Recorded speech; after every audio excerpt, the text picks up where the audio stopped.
Well, thank you so much, Rhoda Griffis, for being with me today on the WaveCapital's guest speaker series on relationship building in a team environment. You're my 100th guest, milestone 100. How are you today, Rhoda? I'm great. I'm feeling less than 100, but it's good. This is a celebration. So if you hear clapping today, it's me for you.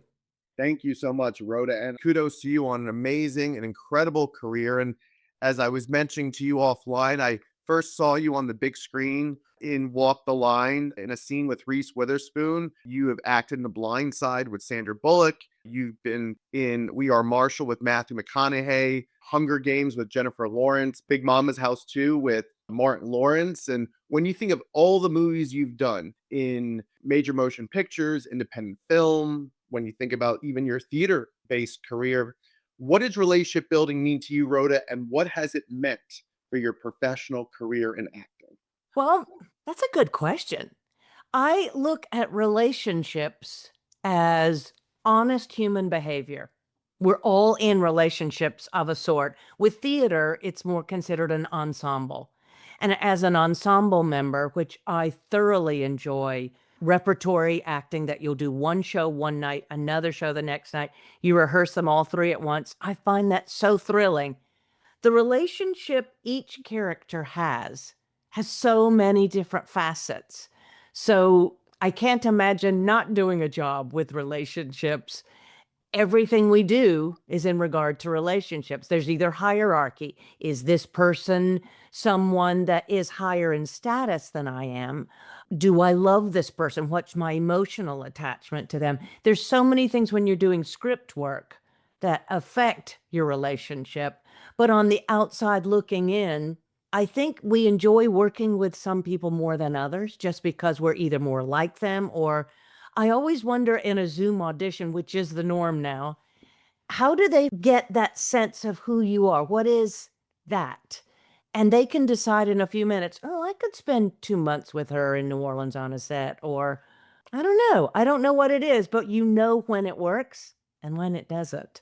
And if you're a really good actor, I would sometimes wonder if that's where it goes sideways sometimes. You look like the right person for this couple, especially if it's a very dynamic relationship, and then you get them together in person and it's not there. I think as audience members, we can sniff that out in a second. So I don't know, maybe leading with kindness. I think it takes so little to be kind and honest and true to yourself, but relationships are in every aspect of acting. Absolutely. And you were born in Raleigh and you're Mhm. Atlanta based, and I lived in both places. So I love my time in the South. But you also obviously have a presence. You have acted in a lot of major pictures, as I mentioned earlier. What started you on the track of acting? Who were your early inspirational figures, mentors? How did you follow this career path? What was the pivotal moment for you? That's a good question. I am the youngest of 3 girls, and I always loved old movies, old musicals, things like that, but I started a dance class in the 2nd grade, and my ballet teacher was working at a nearby university, and she invited her tap class to come be in Wizard of Oz. I remember the feeling of being with college-age actors and professional actors, and yet being a 2nd grader and thinking, this is pretty cool. We all get along. We're corralled in a different area, but the feeling of walking on stage and people breathing, you could hear them coughing and breathing. And yes, the applause, but also that we're all working for this one show. I found really appealing, even as a 2nd grader. And I remember driving home that night with my mom. I said, I think that's what I want to do. And she's, what? And what? That's what I want to be. I don't want to be a ballerina on the moon anymore. I think I wanna be an actor.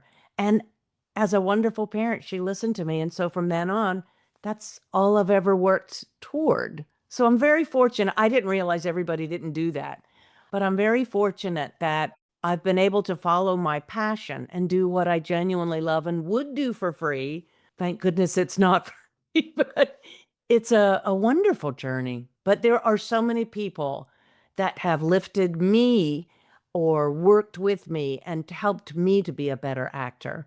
I think also in 2nd grade, my piano teacher who is also the drama teacher at school, was so inspiring to me and so helpful that it's such a journey that's different for every artist, as I'm sure in your field too. There's so many people that inspire and shine the light on what's good about you or what you can do. So I stand on the shoulders of many, many amazing people that have cheered me on. And so I think my job is to turn around and do the same thing to younger actors or actors just starting out. I think it's a good thing. I think it's a fraternity or sorority of sorts that's unspoken, but I think we all need to turn around and help the person behind us. Here's what I learned. Let's see if it works for you, or something of that nature. Of course, and talk to me about your preparation or methodology of how you prepare for your roles. And because of relationship building, and this is the relationship building and team environment podcast, because of relationship building, what made your roles much more pleasurable to be a part of and to work with your cast and work with directors and producers and support staff? Because of relationship building, what made those projects ever more special? Well, I think the way I approach any role is I study the script. That's my roadmap of sorts. The writer knew what he was doing, or she knew what she was doing. And then I depend on the director who is driving the bus. But if I literally do all of my homework before I get on the set, time is money. On a set, in a theater, you have the luxury of more rehearsal time. Some actors don't like to rehearse. So you have to have all that packing when you walk in. And again, there's chemistry. There's a relationship. There's someone you meet sometimes hours before you do a scene with them, and you're doing a scene about losing a child. I remember working on this series called From the Earth to the Moon, and I played Martha Chaffee. I was very young in my career. We're shooting in Florida, and I hadn't met my husband yet, but he'd already died, because you don't shoot things in order with a film. You could shoot the hardest scene the first day. And I remember how difficult it was for me as a young actor to mourn someone I had never met before. So I had to, in my mind, imagine someone that I loved, and therein lies your homework. But then after I met him, I thought, oh, that's pretty cool. That it worked. I think relationships are the most important part of being a human.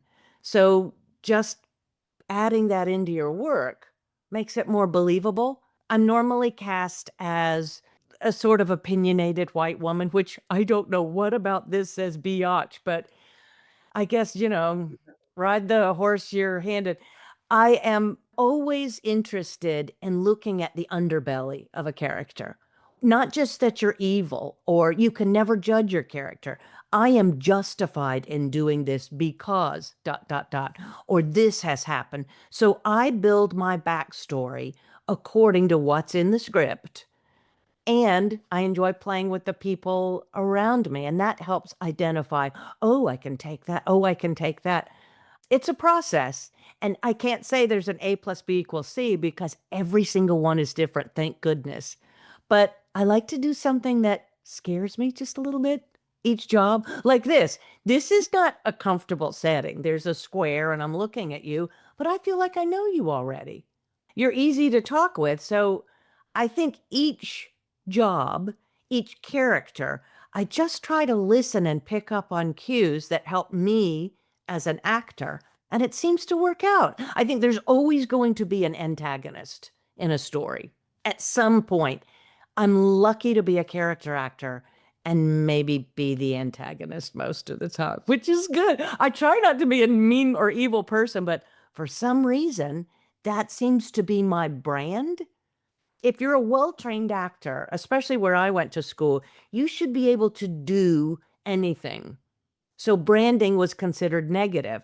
But I guess at this stage in my career, it's good to have a brand. So I'm not going to poo-poo it.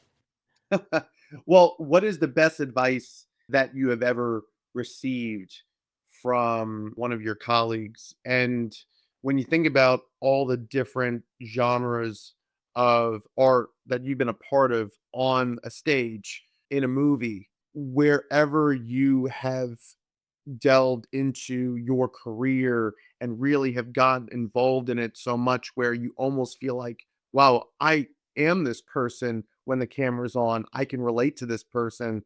I understand this person. The emotions that come from within, they're real emotions, but I'm taking it from a different part of my life that's real, and I'm applying it to the work that I'm currently in when the camera is on. So, would love to know what's the best advice that you've ever received. And when I say best, most helpful, Mhm. most relatable, and what type of work that you've been a part of that you feel, wow, this really allows me to show the full arsenal of my gift? Oh, wow. That's a big question. I enjoy directors. I enjoy notes. I enjoy criticism. Compliments, I can't do a lot with because I'm not quite sure where to compartmentalize that. But if it helps me to understand that character better, I'm all in. I'm all in. I remember one time on a movie of the week back in the day, and a director said, Rhoda, you're good. You're just going so fast. And I don't know why I wasn't thinking of timing. And he said, I just want you to listen.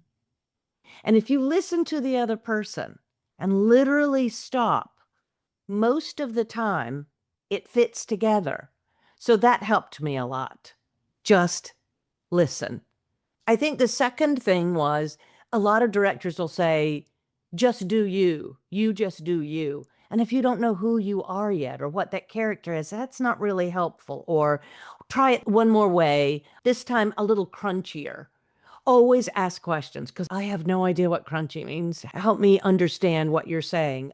Every director, every actor I'm working with helps to cement a character and helps me to focus on what I should be focusing on. But when I start thinking about me or what I look like, it's etch a sketch and you literally shake it out. I just have to concentrate on where am I?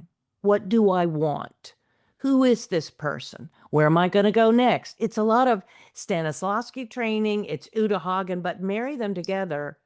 Just listen and then respond as that character. It sounds easy, but it's more difficult than one would think. I believe good acting happens when you're not talking. I always have believed that. It's not about when I have a monologue or if I sniff a monologue with violins playing in the background, it's not as organic. So I think finding it each time is also very helpful. But as far as relationships, you can't do it without the director. I can't do it without my scene partner with my packing, my backstory, and then just jump in the pool. Is it scary? Yeah, it is in a good way. And is there a particular director or directors, because you relate so much to them and you feel like you connect so well with them? Are there any directors that come to mind whom you really enjoyed working with? I just had a small scene in a Zemeckis film called Flight, and I loved watching him speak with everybody. I liked working with Clint Eastwood. He never said action. He'd say walk on, and we're playing bridge, and I remember thinking, what's happening? Oh, okay. You see a camera come towards your face. Nobody tells you that. I remember working with Mr. Fincher, David Fincher, and I am in awe of him and his work. But you're going to shoot that scene. I think I stopped counting at 67, The Master. That doesn't normally happen because time is money. But I loved what his final product was. It was a series called Mind Hunters. And he's so meticulous about what he wants. So you just concentrate on what your character wants and let him do his job. I would call it staying in my lane. I'm not the director, but I can tell you honestly with the people I'm acting with, what I want from them, what I need from them, what I want them to know. And it seems to work out. Yes, and that's really helpful to understand your mindset when you are acting, and the fact that you can draw on a Zemeckis film or working with Clint Eastwood, because those experiences help my audience and me at home really live and breathe with you just what you experienced and how you can look at different elements of a project and the emotion or what's palpable, but also what's visceral, because you can see or feel or touch. I mean, you can look at different elements of an acting scene and what you can see in 3D opposed to what you're feeling inside, but they all have to blend together. It's a holistic experience to be able to act in a movie or in a film or on a Mhm. stage, and you have to be at the top of your game every time. I mean, you have to really compartmentalize and, what's Mhm. happening in the real world, you have to put that aside, be in the moment. And I feel that, from your vantage point, that the directors, because you talk about taking notes, the notes are helpful to prepare. And it's also allowing you to study each scene and to work with your team and try to get the best, try to get the most out of a scene. So then when we see the final product, we're looking at it from the vantage point of being an observer or watching, but you can look back at your work and say, wow, I'm proud of what I did. Are you your toughest critic when you look at your work? Yes, totally. I look at television and film things that I've done, and the take that the editor chose, there's the art. Because it could have been a take that was way later, but you're wearing the same thing, and they'll squeeze that into a certain scene. And you're thinking, that didn't happen that way. Do you know what I mean? Whereas theater, there's an arc. You start at the beginning, this is what's happened in that person's life, and this is where you end by curtain. It's a different muscle. I love theater, and if I could afford to do theater all the time, that's what I would do. It's more gratifying to me to start a project. I know what that character is, and as the curtain comes down, that's the story. With film, I like the quickness. You make a choice and you jump in that pool. You can't dilly-dally around. You make strong choices and then listen to the director and look at your given circumstances. It's quick. It's really quick. So you've got the luxury of rehearsal with a theater piece, and then film and TV is fast. And usually I'm at the very beginning or at the very end of a film. I love what I do because I can dart in and out. Either people at the beginning, it's like first day of school, it's exciting, or near the end, oh my God, when is this going to wrap? And you get to see all these different emotions. It's wonderful. It's wonderful. But I don't worry about the editing. I think it was Tom Hanks one time that said he started working when he stopped worrying about what he looked like. And as a woman, believe me, we all do. It's like, oh my God, is my neck doing that thing again? You can't do that. You can't do it. This is what I am at this snapshot of time with this person. And I just try and trust that I'm hired for a reason. And I just stay in my lane, keep my head down, and I try to just make strong choices. But I never come to set not prepared. I am over prepared. I know my lines inside, outside, everybody else's lines in that scene, and then I can play. But if you're not prepared, it makes for a really long day. And again, time is money on a set. Yes, of course. And, you look at your career and you probably take it day by day and you know that your time is valuable. You know what your priorities are and you know what projects you're interested in or what roles that you really look for. And when you think of all the roles that you've been in, what characters do you like playing the most? Because you talked about you typically get casted as a white woman Mhm. and, throughout your career, obviously, what is age appropriate for a role, I mean, is what you get casted, but Mhm. is there a specific role that you love always being casted in?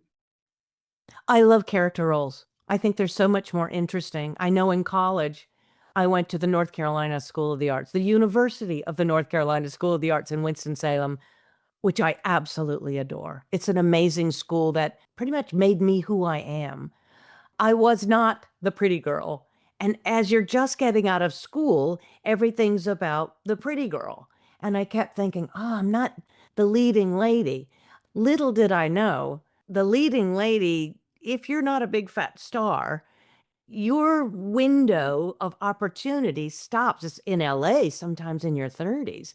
But luckily, as a character actor, you're allowed to age. In America, we're still very hung on what it looks like instead of who they are. And I have the luxury of being a character actor, and I didn't realize that was that good, but I love playing someone who's outspoken, who has an idea, an original idea, who tells it like it is. I don't consider myself the mean person, but for some reason, I get a very judgmental character. I love it. I love it. I worked on a show called Army Wives in Charleston, South Carolina, and it was so fun to show up. Great clothes, wonderful scripts, and just to play, just to get to play. It's a gift. It is a gift to get a role like that. It's nice to come back and be recurring on something. It's not that you don't have as much work to do. It's just you know the people. Again, you know those relationships. You know what they bring, so it gives you a comfort to do what you do. It's a wonderful life. There are a lot of people that aren't working right now here in Atlanta. Things, it used to be we were drinking from a fire hose and now it's a water fountain. Things shift, but this business has always been very dodgy, very different. You have to be prepared for times when there won't be as many jobs coming your way. And what do you want to do? You want to observe life. What we do is observing life and taking a piece from here and here. It's all inside you, but things you've observed. So go live your life. Try to give back when you can. I think studying human behavior, you could do that at Waffle House at 2 a.m. You get to learn about all these different people that you can then store away in you. Kind of schizophrenic and wonderful.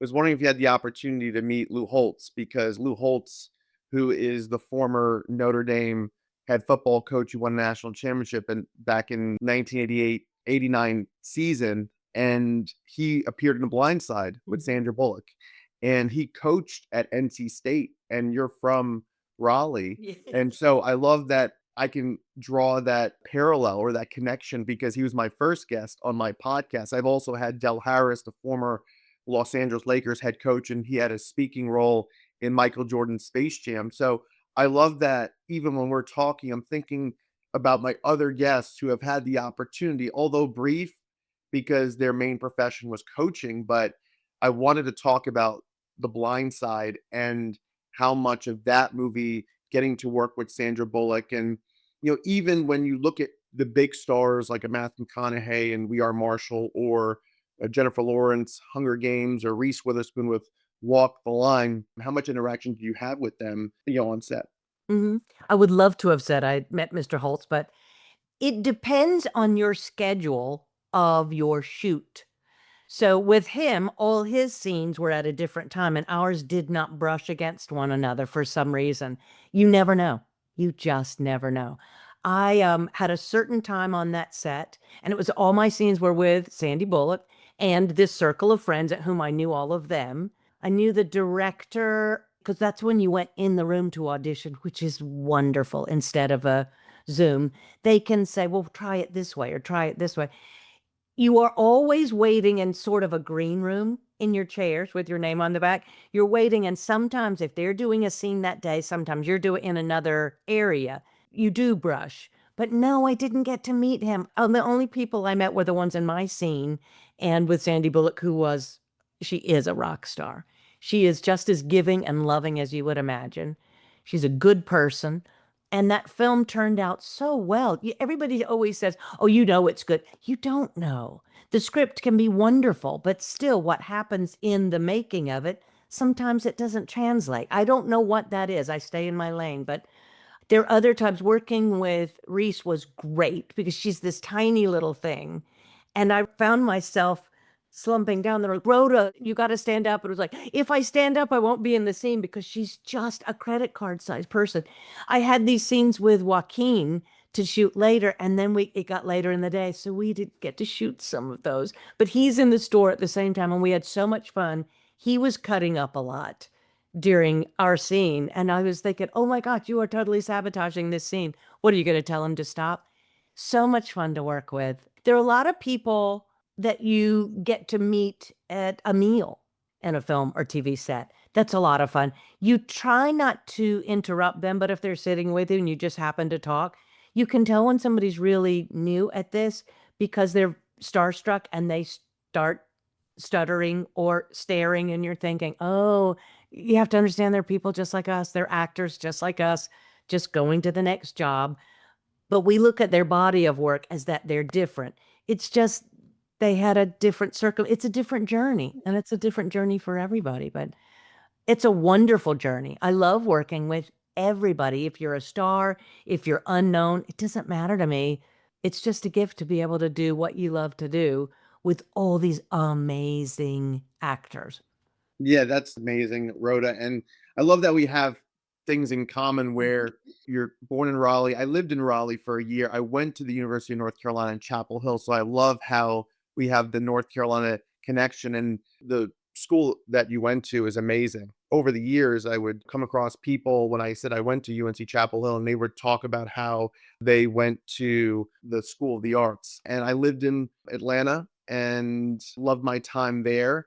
And when I lived in Wilmington briefly, because journalism, being on camera, I mean, I went to school for journalism at Chapel Hill, and like acting, you are in front of a camera. It is like a performance. And I was a college news reporter for Carolina Week for 2 years. And it's only been in the last several years that I've been interviewed on cable network television, digital, and local media platforms. But even with having this podcast and you being my 100th guest, it's allowed me to take my journalistic skills and abilities and having that confidence and that purpose in front of a camera. And every episode that I do, and even interviewing you and my 99 other guests, it's genuine from the heart. But it is like a performance too, because you want to be able to show to your guests, and you want your guests to feel that, wow, I'm talking to somebody who, he has the skills and abilities to be able to have an insightful conversational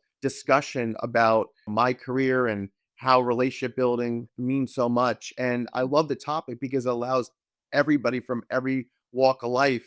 My guests, they always have a different response, although there are similarities and there are some overlapping of responses, but it's unique to them. It's personal to them. And I love that. And when I lived in Wilmington for a short time, and this was over a decade ago, but I said, I want to see what a casting director or a recruiter, if you will, someone who has a local film school, who sees what the local talent is able to do, who would stop in. I remember making an appointment, and it was a film school in Wilmington. I can't remember the name, and I remember these two women. I met with them, and I said, I have an interest in this. I am looking for my next career opportunity.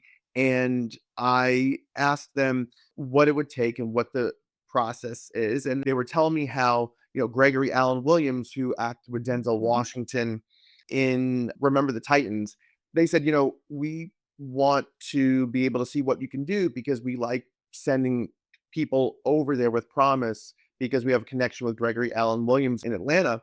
And so I prepared for 2 monologues. I remember spending so much time doing these monologues. So I practiced Al Pacino's Scent of a Woman and Jack Nicholson's A Few Good Men. And they said to me, well, for the sake of time, just choose one. So I did Jack Nicholson's Few Good Men. And after I did it, they said, have you ever acted before? And I said, no. Have you ever had any prior training? I said, no.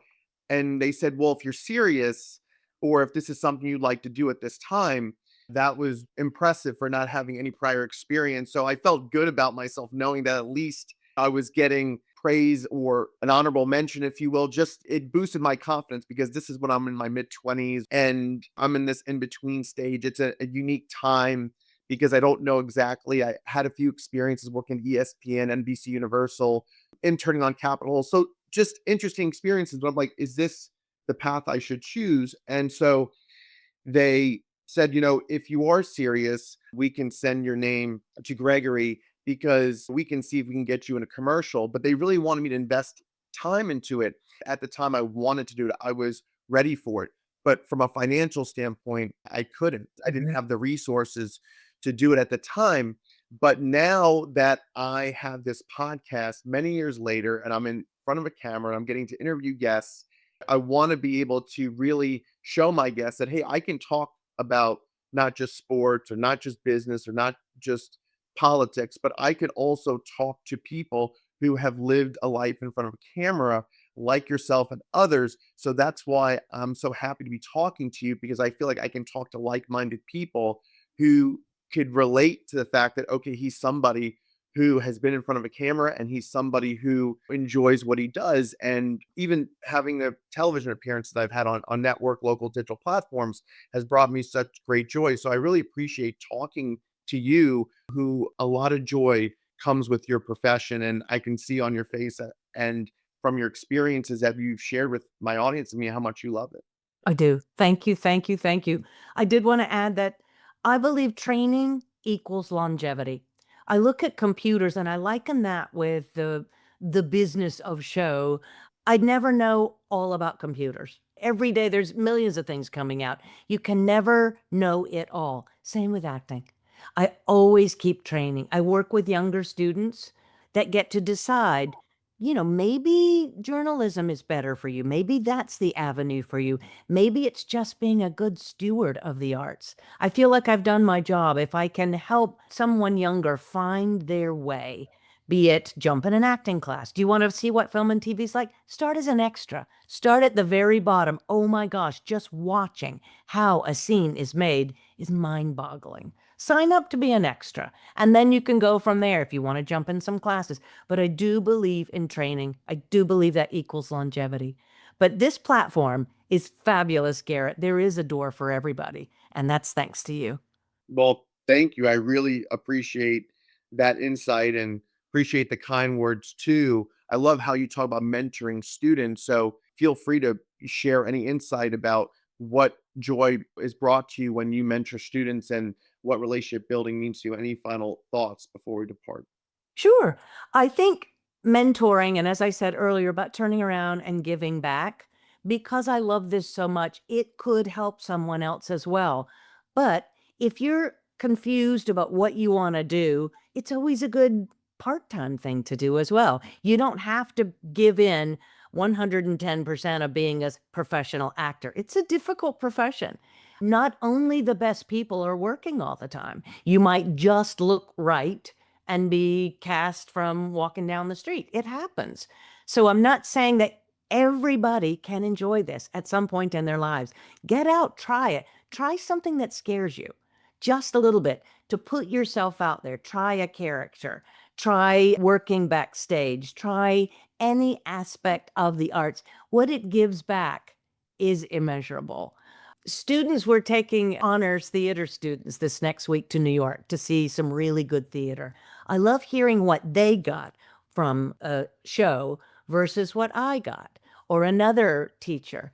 And I think just spending time with people and helping guide them on their journey, be it journalism, be it modeling, be it commercials, we're all in this together. And I think the part of humanity makes us better people, which makes us better actors as well. Yes, absolutely. I love those words of wisdom. And I love the fact that you never stop learning, you never stop training, and you never stop enjoying your craft and fine tuning it. Even someone like yourself who's been so accomplished, so successful, you never stop losing that hunger for more and to really put yourself in situations that, whether familiar or unfamiliar in acting, you look at the challenge, you look at the obstacles, but you know that you can overcome anything because you have that training, you have that past where, hey, I may have not seen a certain situation before in terms of acting, but I'm able to really find within, and you're able to take your experiences, and there's nothing that you can't accomplish, and Mhm. you're successful. And I love the fact, and I was looking at your website, and John Cusack gave you Rhoda should be in Hollywood to have her own sitcom, but it's LA's loss and Atlanta's gain. So I loved Aw. that praise from John Cusack. Oh, he's such a good guy, and you can tell he has sisters because he is very comfortable around women.